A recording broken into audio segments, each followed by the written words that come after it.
¿Cómo le va? Pero muy bien. Gracias por atendernos. ¿Cómo anda?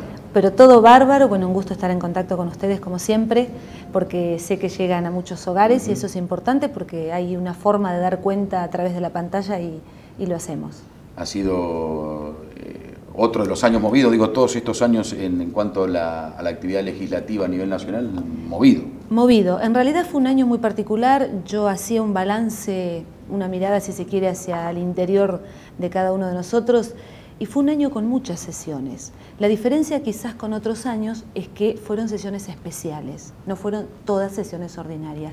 Y eso un poco para la gente que nos escuche, que nos ve, tiene que ver con que está claramente definida la agenda por el oficialismo.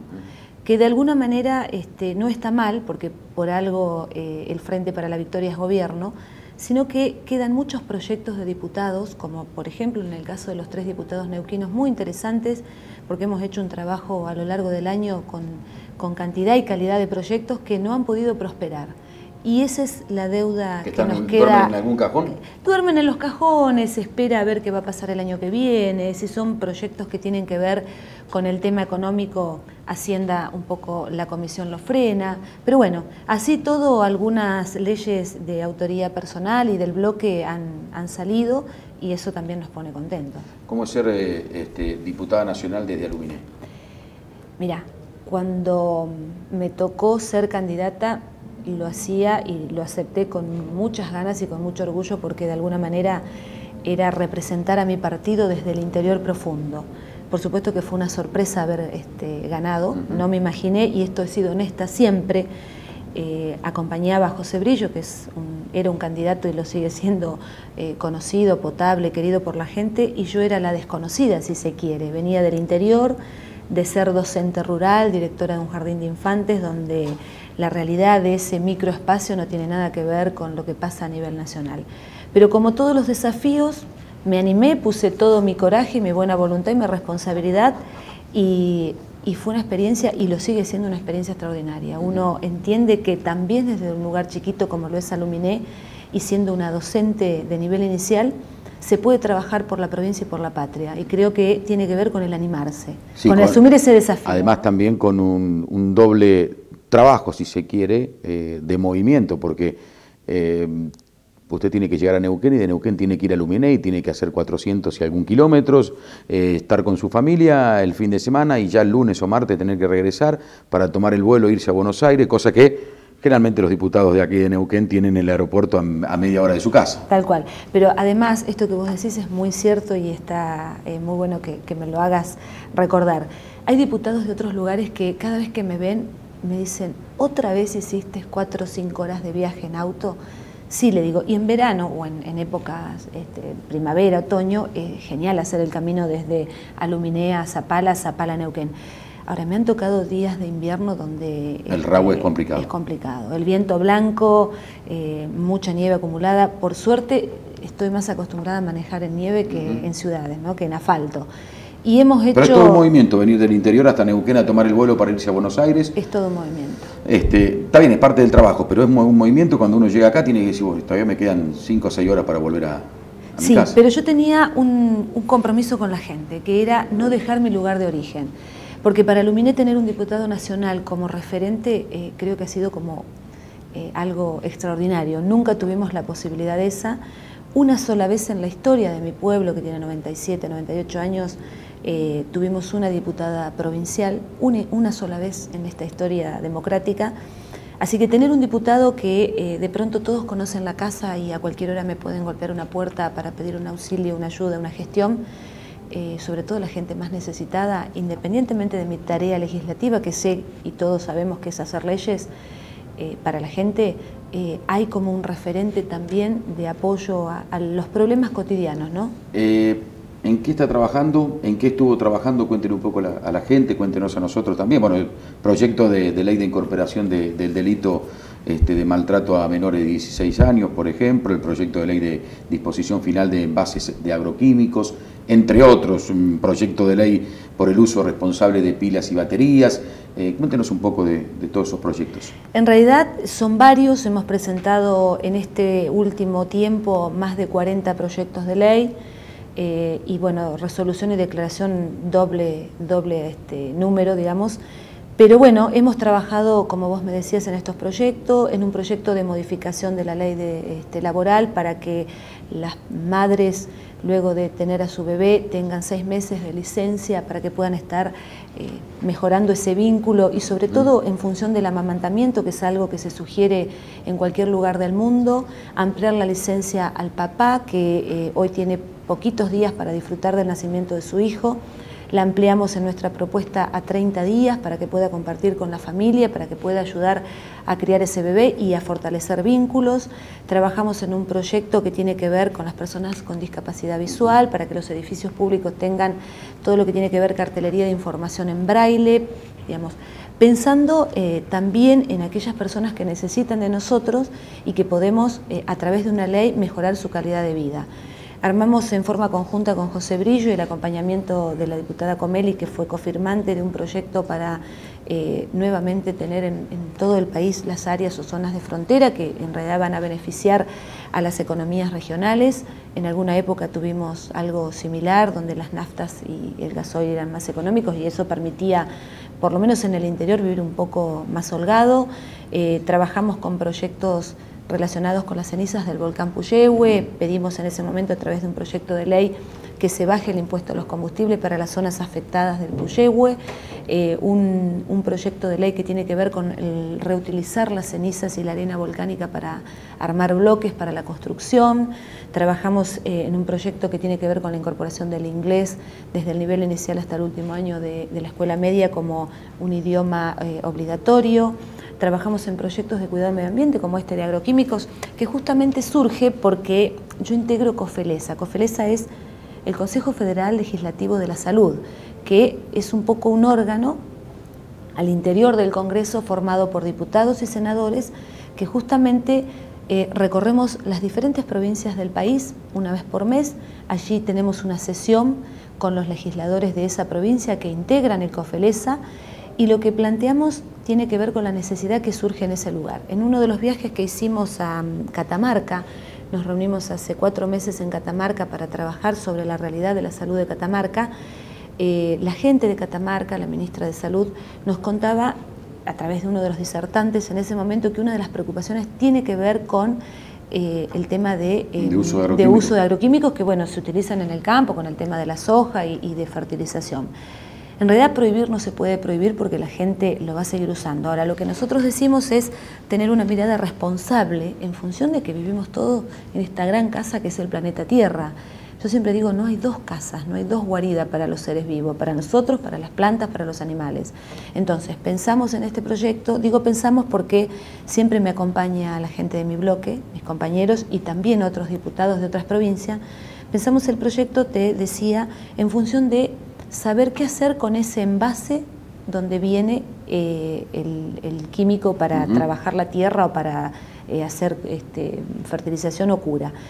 Lo que nosotros planteamos es que las personas que de alguna manera entregan el agroquímico, que puede ser el fabricante, el comercio mayorista, el comercio minorista, tengan dentro de lo que corresponde a su predio o a su propiedad un espacio preparado para la disposición final y que en ese lugar se haga el triple lavado, que es lo que se plantea a través de las normas IRAM, es decir, no dejar ese envase en cualquier lugar porque tiene residuo y eso es tóxico para la tierra y para los seres humanos. Tiene efecto residual. Exactamente, y son altamente nocivos a la salud de las personas.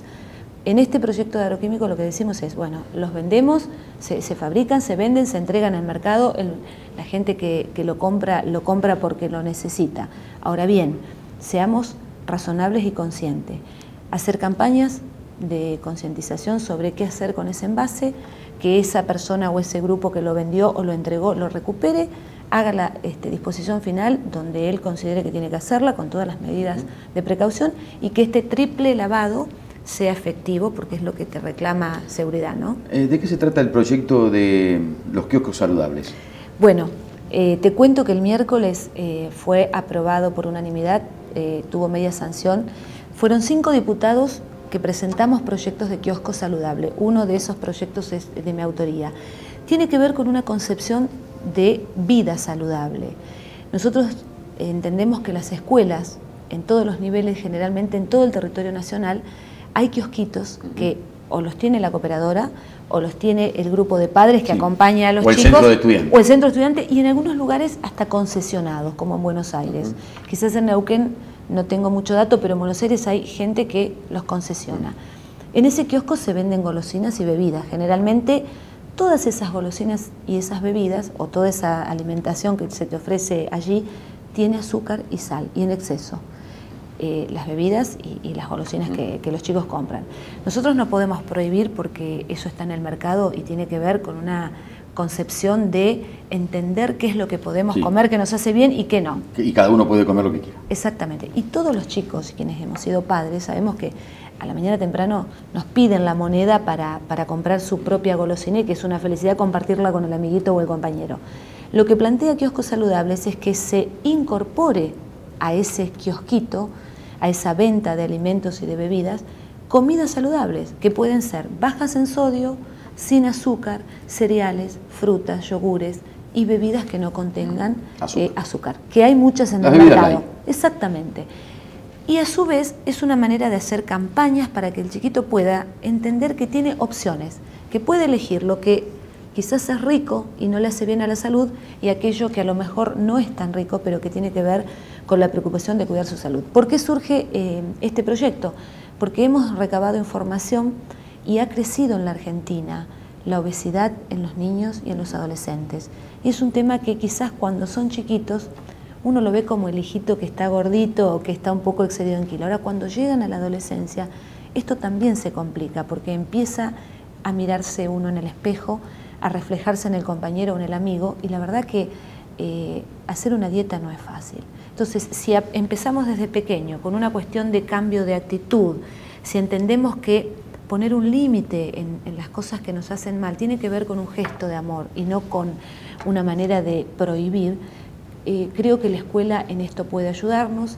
Yo he sido maestra por 28 años y sé que además de enseñar contenidos que vienen en un currículo ya preestablecido, tenemos que formar en valores, y formar en educación ambiental, formar en valores para la paz y en el tema de vida saludable, creo que es una responsabilidad también. Arranca su último año como diputada. Arranca mi último año, estamos ya en la recta final.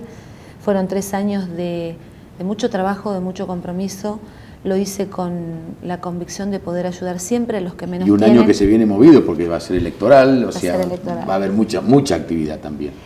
Por supuesto que vamos a estar ahí. ¿Qué va a hacer usted? ¿Qué va a hacer de su futuro? A ver, si vos me preguntás qué tengo ganas de hacer, yo te contesto que el lugar donde estoy es un lugar donde me siento cómoda y creo que puedo seguir construyendo y dando a los que me pusieron en ese lugar, que es en realidad el pueblo. ¿Lo habló con el gobernador?